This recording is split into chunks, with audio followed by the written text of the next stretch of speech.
I can't find my special bracelet. I think my mother-in-law might have taken it without asking again. Don't be upset, it's a gift from Mom. Just try to accept it, my husband said. I often notice that my mother-in-law takes my things without asking, and my husband always supports her. I feel frustrated because he doesn't stand up for me. It's tough for me. Then something terrible happened. Someone stole my husband's favorite fancy car. I know who did it. My name is Emma, and I'm 28 years old. My happy life with my husband, Ethan, started to fall apart about a year after we got married. We both have jobs. But I finish work earlier, so I go home and start making dinner.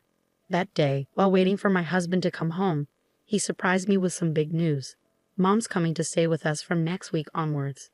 Wait, really? She's staying overnight? I couldn't believe it. My husband let out a big sigh.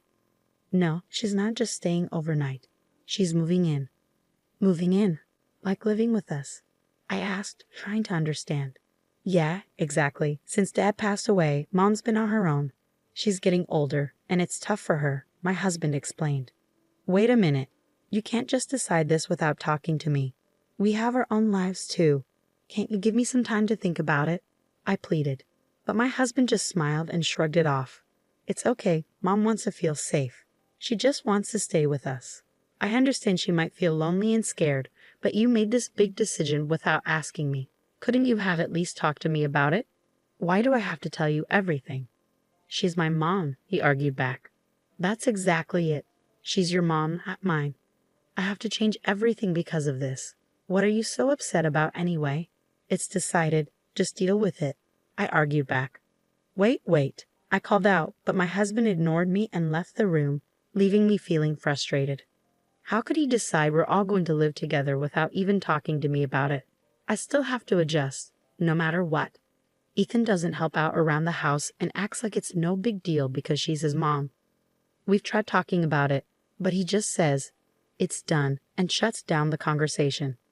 As expected, the next week his mom, my mother-in-law, showed up at our house like it was planned. If she was a normal person, I wouldn't mind living together, but every time I see her, she says mean things and treats me badly. That's why I avoid going to her house unless I have to. But now, suddenly, we're supposed to live together. As I expected, my mother-in-law started criticizing me from the very first day. Emma, did you know I was coming today? There's trash in the corner, she scolded. I'm sorry, I was working and didn't have time to clean, I explained.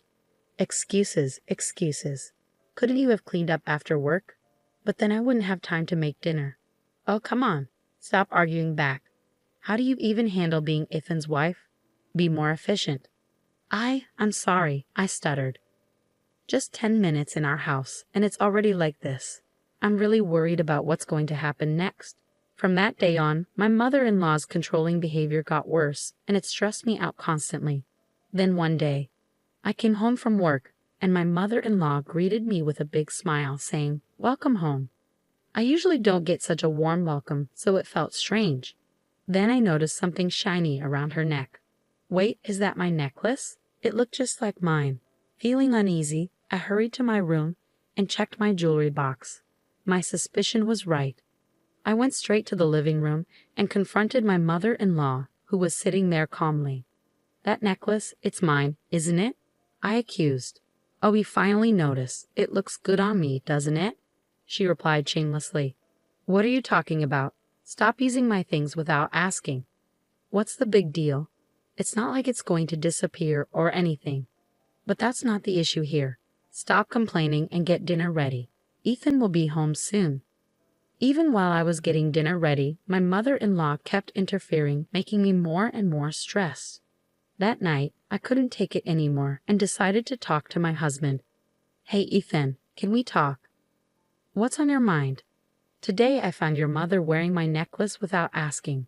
Oh, so you're saying she went into my room, opened my jewelry box, and basically took it. Isn't that a bit of an exaggeration? How am I exaggerating? Come on, I'm sure Mom didn't mean any harm. I felt angry that my husband was taking his mother's side. Trying to stay calm, I continued to explain. So you're saying it's fine to just go into someone's room without asking and take their things? A normal person would at least apologize. Well, Mom probably just saw something she liked and took it. But that's not the point, Ethan. You need to talk to her.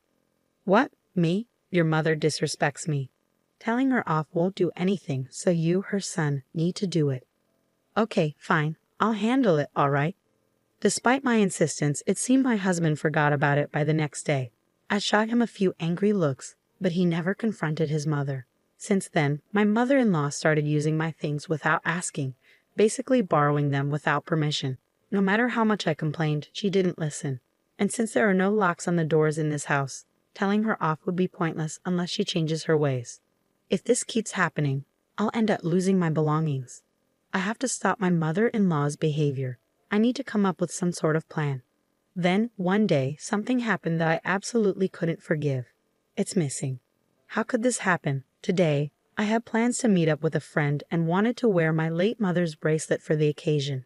It's a precious item, so I never keep it in the jewelry box. Instead, it's hidden deep in my desk drawer. And yet, it's gone. The only person who could have taken it is my mother-in-law. When I confront her firmly, she casually admits to taking it. Of that bracelet, I just borrowed it. Then give it back right now. I need it. I can't do that. Why not? Because I sold it. What? You stole it? Is this some kind of joke? Who steals someone else's stuff? Though shaken, I stood my ground. Stop kidding around. Give it back now. I'm not kidding, by the way. Most of the things I've borrowed from you, I sold those too. What? What were you thinking? As I argue with my mother-in-law, my husband Ethan, who had just woken up, joined us. Ethan, listen to this. Quickly, I explained the situation. Your mom sold my bracelet, the one that belonged to my late mom. Plus, she's been selling off most of the things she's borrowed from me without asking. Mom, is this true? Faced with the question, my mother-in-law stuck out her tongue in a teasing way. I'm on a fixed income, you know. I don't want to be a burden, but I can't make ends meet without a little extra cash.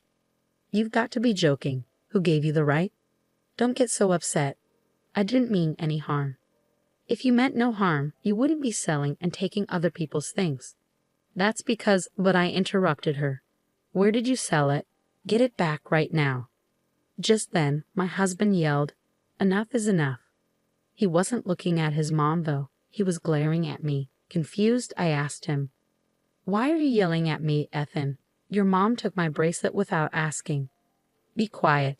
I did it for Mom. Stop complaining. For Mom? Seriously. Why should I give up my precious things for her? Because it makes Mom happy. She's your mother-in-law. Show some respect. Just do as you're told. I couldn't handle it anymore. Not his mom stealing from me and not Ethan taking her side. I couldn't live like this anymore. Driven by growing anger, I shouted, That's it. If you won't give it back, let's get a divorce. Stop joking about divorce. I'm not joking. I'm serious. Fine, whatever. I'll get the divorce papers today. Fine, if that's what you want, I'm okay with it. As we argued, I noticed a satisfied look on his mom's face. She never liked me. Her real goal was probably to get rid of me and have this house to herself and her son. That night, my husband came home with divorce papers filled out. After signing them, I started packing. I decided to wait for the right moment to leave. The next day, during my work break, I saw multiple missed calls from my sister Sophia, who lived nearby. Something must have happened. I called her back, and she told me shocking news. Wait, Sophia, is that true? It is, no doubt about it. It's not common around here, but why? I took a photo, so I'll send it. Make sure to check it on your end too, sis. Okay, got it. After hanging up, my sister sent the photo. It was undeniable evidence that could expose my mother-in-law. When I got home and was calmly making dinner, my husband Ethan rushed in, looking worried. Emma, this is serious. What happened? My car, my prize car, is gone. Wow, that's serious. Why aren't you more worried? You know how much that car means to me. I do. It's the car I've been dreaming of since I was single, and I finally bought it last year, remember? Exactly. So be more concerned. We're still paying off the loan for it. Where could it have gone? Please don't tell me. Emma, did you take it? Of course not. I have my own car, and I know you'd be furious if I took yours. But then where? I glanced at my mother-in-law, and she quickly looked away. That confirmed my suspicion. Ethan, I think your mom knows something. What? Why would mom know? I asked her directly, and my mother-in-law's face turned pale. What are you talking about, Emma? How is mom involved? Well, I got a call from Sophia today. Sophia, she happened to be out shopping and saw your mom driving your car. What? That car is pretty unique, being a foreign model and blue. It's quite noticeable around here. Sophia even recognized the license plate. Wait, what's happening here, Ethan? Now visibly angry, Ethan confronted his mother. Mother-in-law started making excuses. No, Ethan, I just borrowed the car for a bit. Borrowed? Seriously? I've told you so many times not to touch that car. I'm sorry, but I really wanted to drive it. What on earth did you do with the car then? Did you leave it somewhere? No, not exactly, but I did leave the keys in the ignition. Someone from the neighborhood might have taken it. Stolen? Seriously? I swear I drove the car all the way home. I'm not lying. I showed my mother-in-law a photo to prove my point. Is this why you're lying? Did you wreck a car like this? I showed her a photo from my sister, Sophia.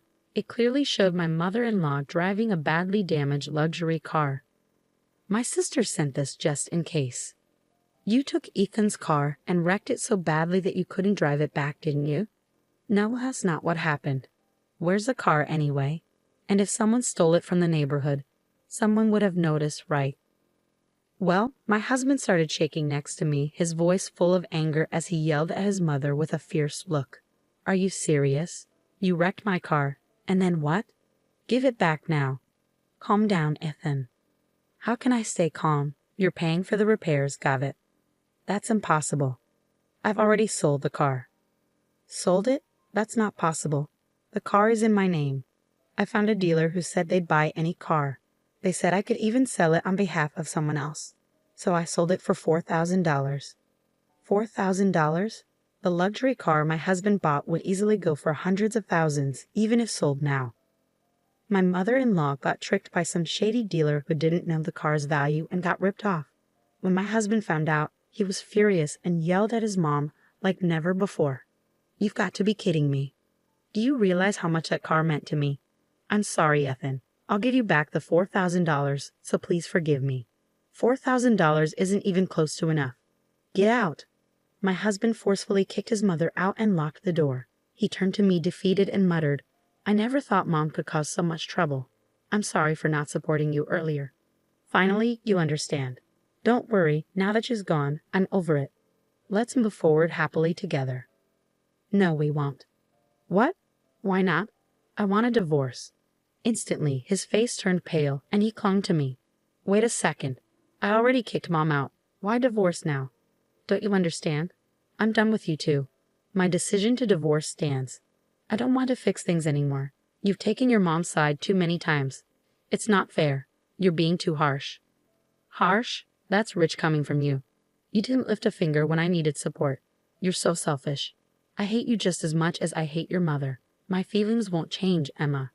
Calm down. Stop it. This all happened because you chose to live with her. Think about that. I'll never forgive you. What about the car? You got what was coming to you. You deserve it. What? You feel that way? Good. I hope you struggle with double the mortgage and car payments. You deserve the consequences. You'll have to deal with it. You son of a... I left him with those words and grabbed my packed bags. On my way out, I headed straight to City Hall to file for divorce. I deleted all his contact info and cut ties completely. Later, I demanded compensation from my mother-in-law for selling my belongings without my permission. She reluctantly started working. With demands for car payments from her son, she's likely working for the rest of her life. My husband is left with house and car loans, and his life has changed significantly. He no longer goes on stress-relieving drives, spending his days off confined to the house. A hopeless case, both mother and son. Karma's a real thing. Serves you right. After all this, I moved to an apartment near my workplace. Now that I'm single again, I have more financial freedom, and life is much more peaceful. Since it's my day off, maybe I'll take a drive to the beach today. This is what freedom feels like. I plan to enjoy my new life to the fullest.